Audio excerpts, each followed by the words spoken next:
This is a Teja News Television broadcast. ICDS ఆధ్వర్యంలో కర్నూలు జిల్లా హోళగుంద మండల కేంద్రంలో బాల్య వివాహాల నివారణపై అవగాహన కార్యక్రమం నిర్వహించారు. బస్టాండ్ సమీపంలోని కన్నడ పాఠశాల ఎదురుగా ఏర్పాటు చేసిన ఈ కార్యక్రమంలో బాల్య వివాహాల విముక్తి రథం, కళాజాతి బృందం నృత్యాల ద్వారా ప్రజలకు అవగాహన కల్పించారు. ఈ సందర్భంగా అధికారులు బాల్య వివాహాల వల్ల కలిగే అనర్థాలను వివరించి పిల్లల విద్య మరియు ఆరోగ్యంపై దాని ప్రభావాన్ని వివరించారు. సమాజంలో బాల్య వివాహాలను నిర్మూలించేందుకు అందరూ కలిసికట్టుగా పనిచేయాలని పిలుపునిచ్చారు. ఈ కార్యక్రమంలో Aruru CDPO Narasamma, Holagunda SI Gurajala Dilip Kumar, ICDS supervisor Sibarani, DCPO T Sarada, LCPO Srilakshmi, PO పద్మతో పాటు అంగన్వాడీ కార్యకర్తలు, బాలింతలు, గ్రామ ప్రజలు పాల్గొన్నారు. ప్రజల్లో మంచి స్పందన లభించక ఇలాంటి కార్యక్రమాలు మరింత విస్తృతంగా నిర్వహించాలని అధికారులు తెలిపారు. రోజు హోళగుంద మండలం నందు బాల్య వివాహాల విముక్తి వ్రతము రావడం జరిగింది. ఇక్కడ ప్రోగ్రాం కళాజాత వాళ్ళ తరఫున ప్రోగ్రాం చేయడం జరిగింది. మన ఆలూరు ప్రాజెక్టులో మొత్తం 4 మండలాలు ఉన్నాయి. 4 మండలాల్లో కూడా ఈరోజు ఈ ప్రోగ్రాం కళాజాత ప్రోగ్రాం జరగడం జరుగుతుంది. చిన్నపిల్లలకు వివాహం బాల్య వివాహాలు చేయడం వలన కలిగే నష్టాల గురించి వాళ్ళకు వివరించడం జరిగింది. కళాజాత ద్వారా అయితే వాళ్ళు బాగా వింటారు అనే ఉద్దేశంతో గవర్నమెంట్ మనకు ఈ ప్రకారంగా వాళ్ళని అవేర్నెస్ కల్పించి బాల్య వివాహాలని ఆపే విధంగా ప్రయత్నం చేయడం జరుగుతుంది. 18 సంవత్సరాల లోపల పెళ్లి చేసుకోవడం వల్ల కలిగే నష్టాల గురించి, మరి 18 సంవత్సరాలు దాటిన తర్వాత కలిగే లాభాల గురించి వివరించడం జరిగింది.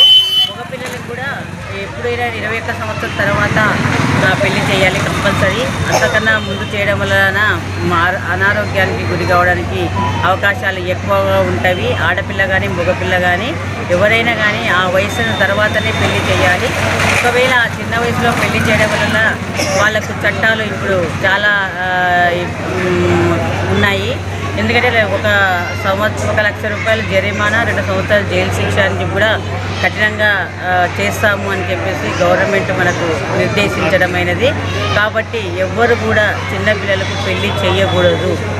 దాన్ని అరికట్టాలంటే ఎలా అని అంటే అంగన్వాడీ వర్కర్సు, MSKలు ఖచ్చితంగా గ్రామంలో ఉంటారు. కాబట్టి ప్రతిరోజు ఎవరైతే స్కూల్కు పోయే పాప డ్రాప్అవుట్ అయ్యిందో అప్పుడే మనము ఆ ఇంటి దగ్గరికి వెళ్ళి కౌన్సిలింగ్ ఇవ్వాలి. ఖచ్చితంగా ప్రతి బిడ్డ కూడా చదవాలి. మినిమం ఇంటర్ వరకు చదివితే 18 సంవత్సరాలు దాదాపు వస్తాయి వాళ్ళకి. ఆ తర్వాత పెళ్లి చేస్తే బాగుంటుంది. ఎక్కడైతే డ్రాప్అవుట్ అవుతుందో అక్కడ వాళ్ళు తల్లిదండ్రులు ఖచ్చితంగా పెళ్లి గురించి ఆలోచిస్తారు. అది జరగడం వలన నష్టము ఆ బిడ్డకు అనేది మనం ప్రజలకు అవేర్నెస్ తెలిపించి, తర్వాత ఒకవేళ వాళ్ళు చదువుకోకపోయినా స్కిల్ డెవలప్మెంట్ చాలా ఉన్నాయి. వాళ్ళకు దేంట్లో ఇష్టమైతే, అంటే కుట్టు మిషనే కాదు, అల్లికలే కాదు, తర్వాత బిజినెస్లే కాదు, దానివల్ల కూడా టెక్నికల్గా వాళ్ళకు ట్రైనింగ్లు ఇవ్వడానికి కూడా జిల్లా లెవెల్లో ఉన్నాయి.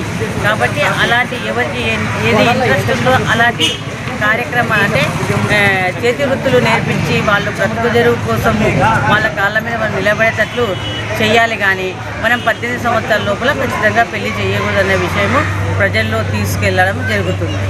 తర్వాత ఇక్కడ ఈరోజు 4 మండలాలు కూడా ఈ ప్రోగ్రాం జరగడం జరుగుతుంది. కళాజాత. నా పేరు K. నరసమ్మ, ఆలూరు CDPO, హోళగుంద మండలంలో ఈరోజు కార్యక్రమం జరగడం జరుగుతుంది.